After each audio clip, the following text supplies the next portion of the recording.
percentage did the people in Embu in Manyata get?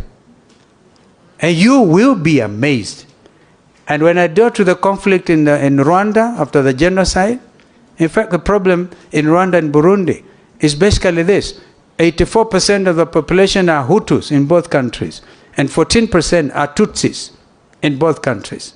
At some stage, the whole leadership of Burundi, from the president to deputy speaker, were eliminated because they went through a hugely successful election, where if it is the majority must have their way and the minority have their say, that happened. But people were hurting. And what happened? Killings. So, in my view, if you disturb the army, if you do not have a professional military in Kenya or anywhere in the region, ladies and gentlemen, you do not have a country. Please, you can take that one to the bank, even if it is a hustler bank.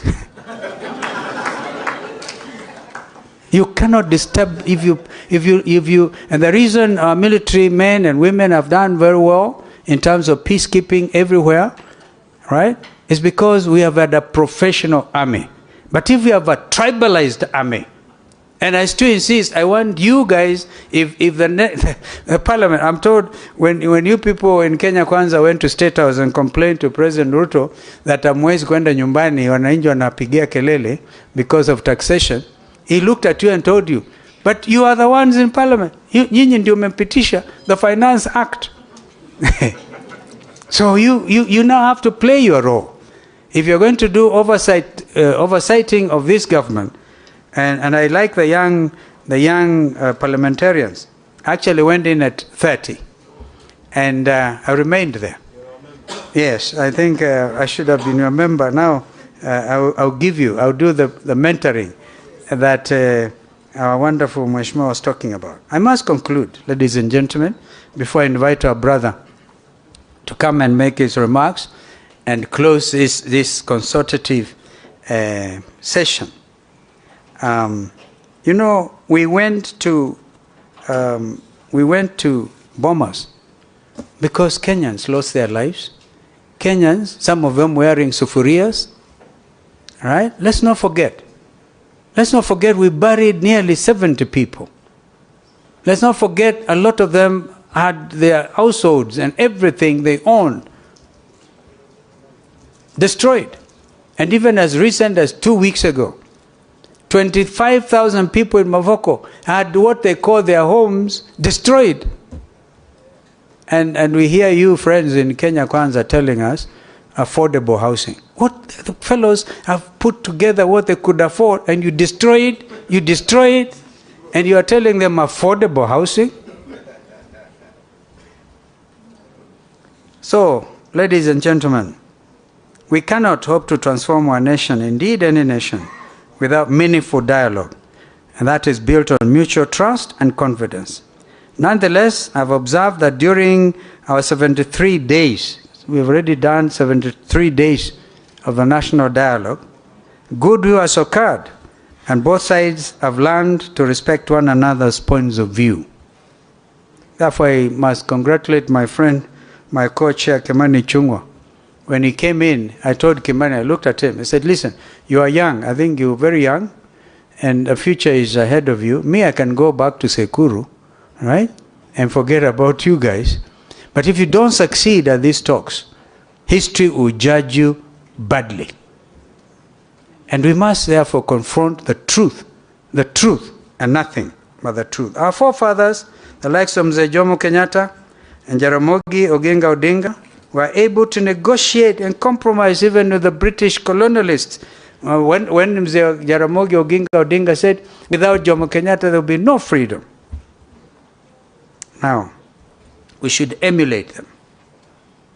26 years ago, the late President Daniel Arap Moi's ruling party, KANU, by the way, KANU was organizing secretary for 12 good years. I was elected national organizing secretary the same day with the late Moses Mundamba Mudavadi, Wycliffe's father. So you can see if Mudavadi is beginning to look old. I started it with his late father. That is a beauty. When you are young, you see it all. And I therefore can pass this information, this wisdom, sometimes lack of it, depending on how you look at it, to the younger leaders. Mzee Moi then was able to accommodate dialogue. After the violence that followed 2007 elections and almost tore our nation apart, Mzee Kibaki, our brother Raila, and indeed myself, with our respective coalitions, were able to come together and work on creating a durable new constitution. Our history is replete with examples of transformative national dialogues for the betterment of all Kenyans. We at Azimio la Umoja One Kenya Alliance Coalition remain optimistic that these bipartisan talks, which should conclude with a report handed to both my friend William Ruto and my brother here on November 22nd. We are very clear. We don't want to stay there for longer than is necessary. And some of them say we are paid huge sums of money. I have not seen a cent.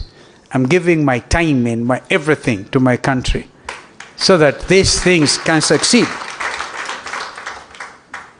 Ladies and gentlemen, it is now my great pleasure to invite my brother and actually a soulmate, the Right Honorable Raila Amolo Odinga, to come make his remarks and close this session. Well, we thank our partners, really. You know, German, you Kenyans may not know, CD1, the diplomatic corps, the number one, and to get number one CD, diplomatic corps, number one, means a lot. CD1, when we became independent, was Germany. And that tells you that Germans are truly our friends. We thank you. We continue to thank you. From my brother